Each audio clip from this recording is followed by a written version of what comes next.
and welcome to SCOM Bomb, the regular weekly Google Hangout, where I, Will Grant, and that guy over there, Rod Lamberts, says hello to the world of science communication. Hello, Rod. How are you? I'm very well, William. How about you?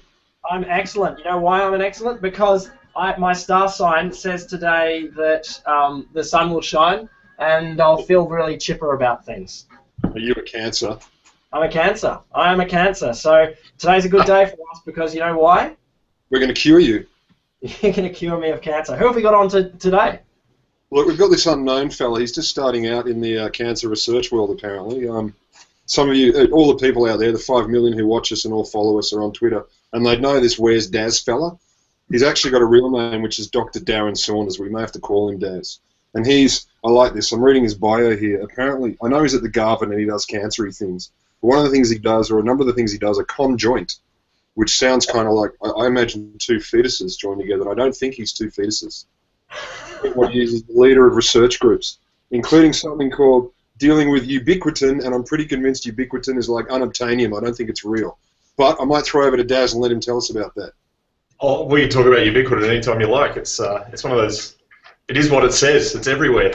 That's a party drug, isn't it? It's what all the scientists are doing these days at night. That's it. That's it. Or in Darlinghurst, mate, it's one big party. I mean... So you're better than physicists. You're studying a unified ubiquity of everything. Yeah, just bringing everything together. It's bigger than string theory, actually. Although unlike physicists, I don't tend to go into trying to explain things in physics world. I just stick to what I know mostly. Whoa, hang on, controversy.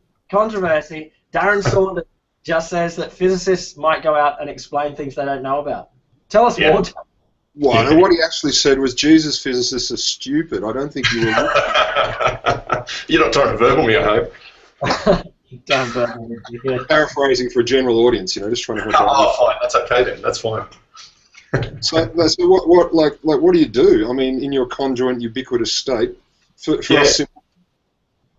So, well, I work in a cancer research building, so it's 3 floors of clinical stuff where patients come in, and the rest of it's full of coneheads like me trying to figure out what it all means. And we've got all these different ways of doing it. This is a very heavily genetics-based building, so we do lots of gene sequencing, lots of figuring out genetic code, and trying to relate that to patient outcome, and then trying to understand what makes a cell turn into a tumour.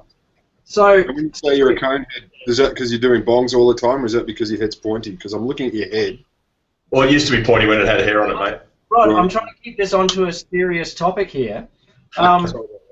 Since we've sequenced the genetic code, Daz, obviously that has fixed cancer then. Yeah, totally. In fact, I can just about get that's what I'm hearing. I mean, all of the news reports are out there. There's like, genetic treatment, genetic testing. It's the future. It's already happening. We've solved everything. That's what the companies that make the sequences would have you believe.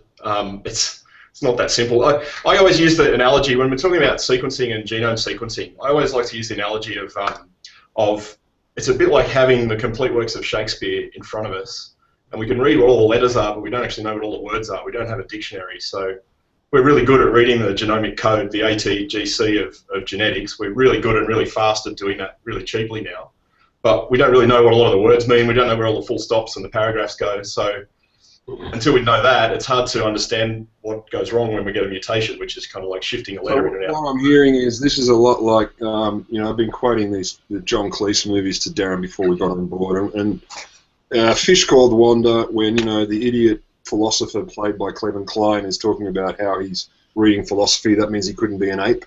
He says, does an ape understand Nietzsche? Can an ape read Nietzsche? And Jamie Lee Curtis says, yes, he can, but he doesn't understand it. Is that what you're saying is like with cancer research and the genetic code? You can read it, but you don't understand it. We can understand bits of it. So it's a bit like when you learn a new language. You wander around, you can read a newspaper and understand what a bit of the story is about, but you can't get the nuance and the detail out of it, and that's kind of where we are now. So we're really good at pick patterns. You read the newspaper article, you understand the word penis, you don't know if it's about porn or medicine. Yeah, exactly. That's very good. I'm going to use that. I like it. This doesn't make me confident in cancer research, though. I'm feeling a bit nervous. Well, genomics isn't the only stuff that's going on. We use, you'll hear the word omics a lot, right? So genomics is one form of omics. we did proteomics and metabolomics and a whole bunch of stuff. Stop there, egghead, and dial back. And what is one omic? So omics it's a horrible word. It's a word that sort of describes measuring everything about something. So if you hear the word genomics, we're trying to measure the genome or all of the genetic code. If you hear the word proteomics, it means we smash cells up and shoot them through a machine that lets us measure all of the proteins at once in a cell. And metabolomics is the metabolome, or all the metabolites or chemicals in a cell. So you do that for tumour cells, compare it to normal cells, and try and put all the pieces of puzzle together to understand what's going on. So it's a bit like the other good way to think about it is a bit like a subway map, a really complicated subway map, where you've got all the different train stations joined together by all the different train lines. And basically what we're trying to do is figure out all the connections and figure out how the different train stations, which are the genes or the proteins, talk to each other. So we've got train stations in Shakespeare and where they connect. Yes. You're onto it. You've totally got it. Yeah. Okay. Yeah. So the Shakespeare's the analogy of the genetic code. There's all the other protein codes and epigenetic codes and everything else that's going on in a cell, which are kind of tell the cells how to behave and what to do. And something goes wrong in a tumour cell. Something happens with that message that the cell stops doing what it's supposed to do anymore. And so we're trying to figure out how to do it. Over to you, Capricorn. Cancer. Cancer. Oh, Hamlet's driving the train and he's going to the wrong station or something like that? Yeah, that's pretty much right. Something goes wrong at the points or whatever they call them. The train heads will know about that. And it goes to the wrong station. And then that screws the whole network up. Everything falls apart, and you end up with a tumour, if you like. For the people at home, train heads are officially called foamers, but back to the tumour. I like it. Nothing stops a foamer. So then, this suggests then that once we can read the train map of Hamlet, that cancer is pretty much on the back foot. We've got her against the ropes. Him against the ropes. That's the plan, yeah. And there's a few examples where that works. So there's a few drugs out there now that work really nicely for some cancers where, very smart people have figured out one of these particular corners of the train map and decided that this station is one that you want to blow up if you want to kill that part of the network. And so that's the drug. They design a drug that blows up that station and the network falls apart. Blowing up, that's the level of our treatment. I like your metaphor, but it seems really brute. Mm-hmm. Yeah, it is. You'll hear us. We talk about precision medicine all the time, and that's really a relative term. It's precision relative to what we used to do. I'm hearing ironic, which was to kind of napalm the field, if you like. Yeah. And then we got a little bit better at maybe cluster bombing it, and now we're sort of into the more laser-guided bomb kind of thing. It's still. But wait. So the Joint Strike Fighters are actually for fighting cancer because they're very precise and they blow up train stations. I couldn't confirm or deny that rumour, but yeah. What do you reckon then? Here's another one. This comes from the sort of the political sociology sort of thing. But these war metaphors, are they useful to fighting cancer in medicine, or or is it just a bit of fun? The war metaphor is a historical one. It comes out of, in fact, the US Department of Defense still funds a huge amount of cancer research. It comes from when I think when Nixon was the president. And he declared war on cancer, right? And his way of declaring war on cancer was to push a whole bunch of money through the Department of Defense and fund it that way. And so that metaphor has kind of grown, and into the point where you hear a lot of cancer patients will talk about fighting a battle and all this sort of stuff. And a lot of people get really upset with that kind of framing of the thing. It implies they've got some choice in the matter, which of course they don't. But It's just held true. So you go to is it you're in the war all the time. It's this war analogy. I don't think it is. I really don't. It's Does it get? Is it useful in terms of getting money? That if we securitize it, not quite securitize it, but we frame it in those terms, then people are more likely to say, okay, this is serious. We don't go to war against chickenpox. Yeah, I think it has been very successful. I think there might be a bit of a backlash against it now, given what's been going on with defence in the last 10 years or so. I think there's a bit of a backlash, but historically it's been very successful in getting funding. Cancer research, relative to most other fields of medical research, is very well funded. Is that legitimate? If you had obviously you do, the mortality rate and the morbidity rates and things like that, does cancer get what is kind of deserved, or does it get maybe a little bit of what the white patriarchy want? Yeah, I mean, well, so if we look in Australia, yeah, it definitely does. I mean, it's one of the biggest killers there is. There's cardiovascular disease and cancer kill the most people, and they're the two that get the most research, which I think is reasonable. Okay. Number two.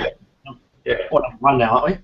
Well, yeah, it's pretty close. Depends whether you count strokes or heart attacks together or separately. But yeah.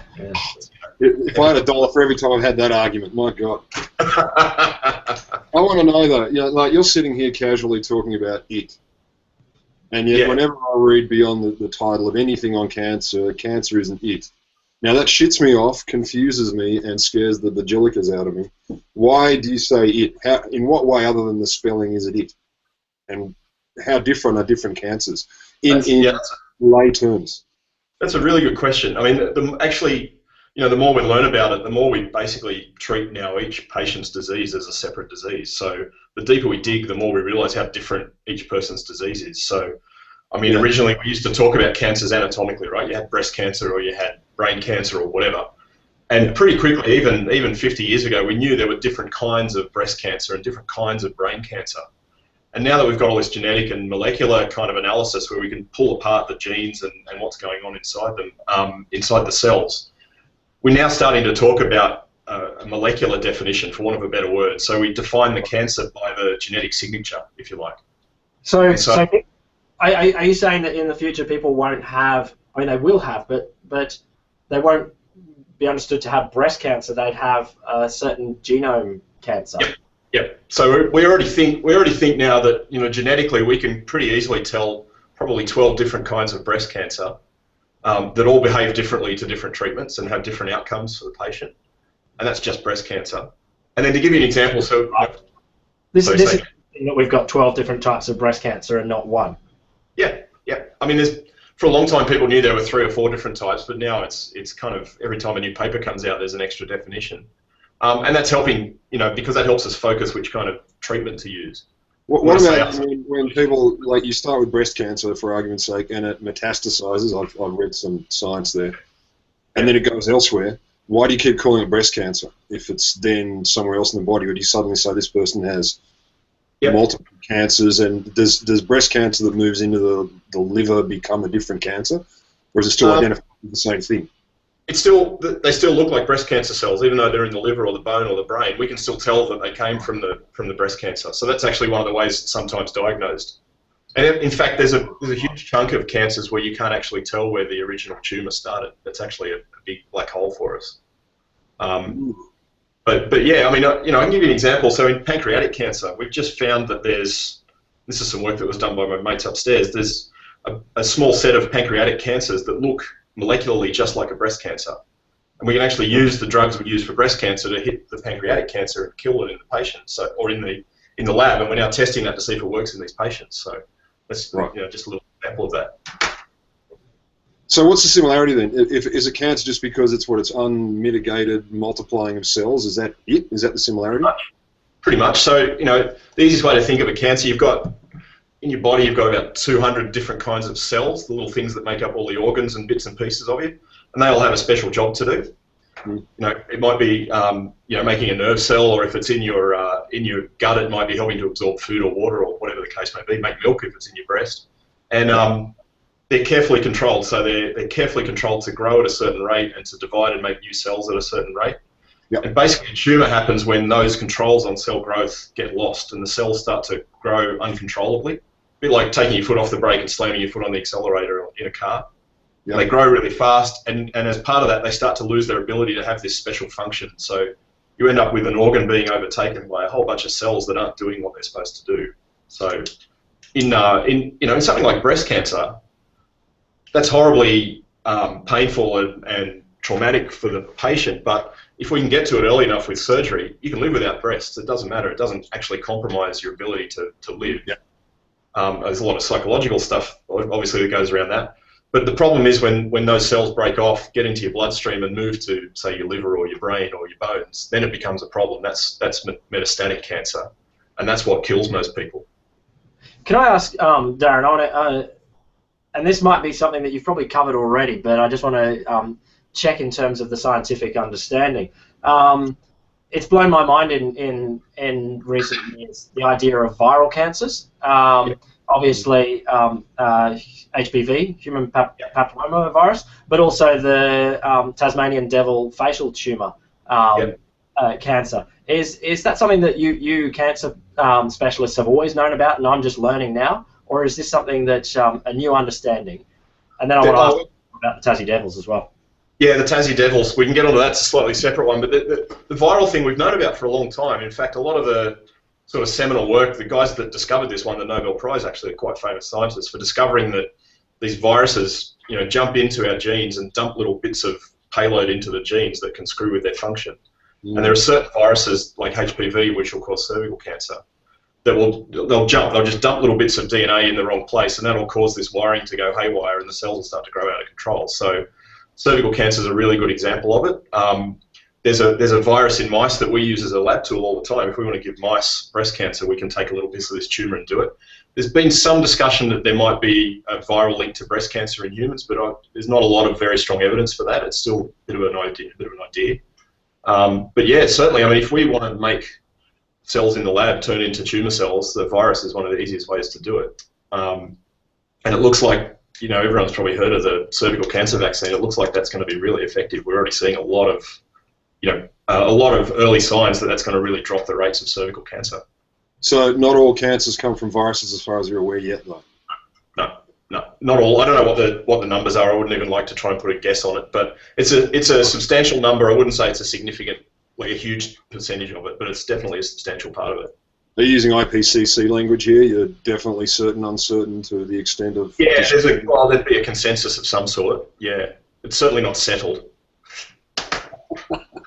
I want to ask you a question. I was just reading on one of the science sites. I tend to read them, and they were talking about 3D printing of tumours in petri dishes or equivalents, and they're saying up until now, if you guys want to check stuff out in petri dishes, you only get sort of a two-dimensional layer of dirty evil tumour cell busters, and now squirting out three-dimensional things.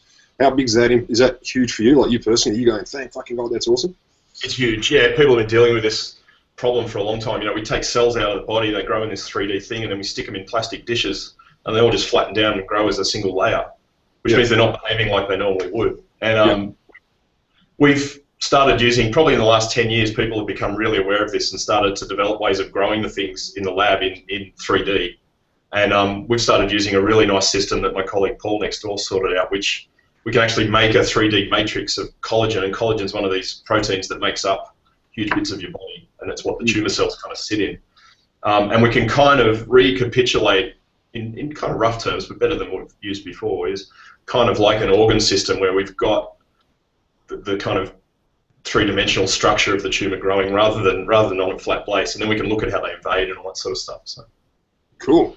Or even cooler, we can stick, we can take glow-in-the-dark genes out of jellyfish and all these crazy fireflies and things and stick them in. That's already cool. Doesn't matter what you do with them after that. Already cool. Can I then go on from there? There's the question about how technology is changing your abilities to do cancer research. The idea of 3D printing. Yep. I assume that wasn't an idea that you cancer researchers were sitting around 15 years ago just thinking, give us a 3D printer, come on, or making it yourselves. No. How does it flow into your lives and into your research plans? Well, we'll jump onto any technology that comes our way, basically. So, we'll often I've got pages of ideas that I don't have the technical ability to put into action at this point, right? And some guy somewhere in some room in a lab somewhere will have some amazing idea that he never thought would be useful to a cancer researcher. And guys like me jump on it and go, man, this is awesome, let's grab hold of this and use it. So like a cancer cell, you'll opportunistically see something, then you'll grab it, and then you'll spread yourself throughout. Yep. So you're making it your friend. I like that. You'll learn. It's very Sun Tzu of you. Well, I'm really big on the whole, a lot of people are dissing basic science at the moment. A lot of politicians especially are dissing basic science. Yeah. And, we couldn't exist without it. I mean, it's not just the technology, it's the understanding as well of the systems that we work on. But you can't predict where that stuff's going to come from. You really can't. You just grab it when it comes up. Is this part of the reason? Because I could talk about cancer all day because it scares the shit out of me, and I want you to fix it, and please hurry. But moving on from that, you're on social media a lot, and I've seen you in newspapers. I thought you were great on Dancing with the Stars, and I think My Kitchen Rules is going to be awesome. But you seem to be out there a lot, and I'm curious a number of things. A, why? B, are there downsides? And also we can talk about the upsides of communication. Yep. There's obviously not a female audience for that because we don't give a toss about it. But so what happened? How come you're in newspapers? How come you're yapping on Twitter? And is that just personal? Is that professional? Yeah, it's both. There's a few reasons. I think personally and professionally, it's a really good tool for interaction. So first and foremost, I sit here in an office. I'm publicly funded. Most of my money comes from either government funding or from philanthropic sources. Right? So I've got a really strong responsibility to tell everybody what I'm doing with their money, and not just other scientists, but guys like you and anyone else that's out there listening. There's a really strong onus on people like me to let everybody know what we're doing. Is that a personal responsibility you feel, or a part of your job, like an express contract? It's not an express contract. It should be. So for me, it's a personal thing, and I probably in this institute, I'm one of the more active people in doing that, and I actually enjoy doing it. I like that interaction that comes with doing that, and that feeds down into helping people understand what we do, but it also in the long term feeds into helping ensure our funding sources and things like that. So there's personal gain from this as well. It's not just purely altruistic. Have you been in the shit for it? Have you been out in the public space and you've had a gentleman in a suit or in a pointy managerial hat go, Darren, a word in your ear? Not really. I mean, our institute relies heavily on support from the public, and they basically like the idea that our name's out there garnering support and letting people know what we do with the money they give to us. So they're obviously wary that we don't put the wrong message out there and that we don't say the wrong thing, and we get some training and guidance in that sort of thing. But they certainly don't. What would be the wrong thing what would be wrong if you told lies, if you misrepresented the science, if you begged for money from nasty companies? All of the above, yeah. If misrepresenting science would be a bad one. Having inappropriate commercial activity would be bad, obviously, and obviously our reputation is huge. Our reputation is hugely important. And if I did something that would endanger the reputation of the hospital or the institute, that would also be really bad. So we have a lot of thought that goes into how to manage that sort of thing. Were you trained on this kind of stuff when you were coming through your PhD and postdoc process, given ideas on how to obviously do the good science, but also be a Twitter personality?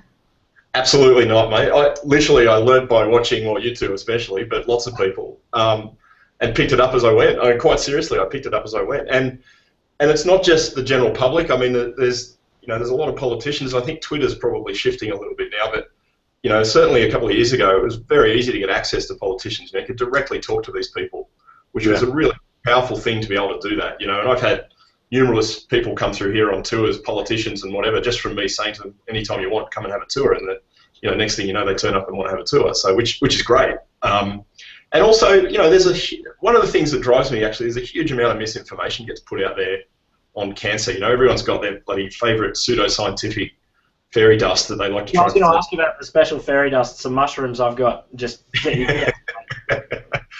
mushrooms are big in Canberra this time of year, right here. Yeah, no doubt. Okay, we get to that one. Am I hearing you're not a fan of the 6 coffee enemas a day treatments? That's a good example. That's probably the one that teed me off, actually. That's the one that got me going on the whole thing. Yeah. And I saw that sort of story, and the person driving that story, I don't think we need to name names, who was getting a lot of media attention, and it was starting to really get up my nose. So I used Twitter as a way of interacting with the journos and the publishers that were putting that stuff out there, and had a very strong response from them, which was fantastic. And so that encouraged me to keep doing it. Well, what do you do? Do you think it changed the face of science for a lot of those journos? From 15 years ago, stuffy white lab coat, they might have gone, okay, there's this coffee enema story. Let's go and consult a respected institute of science, and then it becomes a very stuffy interaction. Versus they see you on Twitter being informal about different things, but creates more of a personality, more of a real trust relationship. Absolutely, it's very much about building up a rapport with these people as well. And it used to be that if a journo had a request, they'd ring up the media person downstairs, and then they'd try and find one of us to talk about it. And by then the deadline was gone and it was all over. Whereas now they can ping you a quick email or a tweet, and you can be talking to them very, very quickly. And it doesn't have to be something that goes into print or gets put in an interview. It could just be helping them understand a particular story that they're working on, or helping put them in touch with some of the right people. Even is also really important. So I think it is part of my job, even though it's not expressly put that way. But I think it's a really important thing. I actually wish more scientists did it. I find it really frustrating. And I do get the thing that I really enjoyed about what you're saying, and it's something that I advocate to a lot of other academics, that the benefit from Twitter isn't just getting your stuff out there, but it's about building those networks with key people who can help you get your stuff out there, like journalists. And you should know the journalists covering your field. If you're just following, the sports journalists, that might be great, but knowing the health and the science reporters and things like that is a critical thing to be doing. Absolutely, and it's not just journalists. I mean, a lot of scientists are on Twitter. So a couple of the bigger names in my field are on Twitter. I talk to them regularly. These are guys that follow it. Say again. There are bigger names than yours in the field. Oh, mate, I'm a minnow. I'm a minnow. Ah, we've been lying. We've been lying. I said. I mean, these are guys that are, you wouldn't, if you were at a meeting and you saw them, they'd be lucky to give you 30 seconds of your time. But if you're chatting to them before... we're very persuasive people. I've got a question for you, though. I want to know, are you allowed to make jokes about cancer? Like, what's funny about it? Are there any cancer jokes? And does anyone walk into the office and go, I heard the funniest thing about bowel cancer the other day, and you'll have a good laugh and drink your careful coffee? You know what? Quite honestly, I don't think there are. Cancer's not... I can't think of a joke now. I can't. I could, if I had one, I'd tell it. I promise. But I don't think I do. Nothing.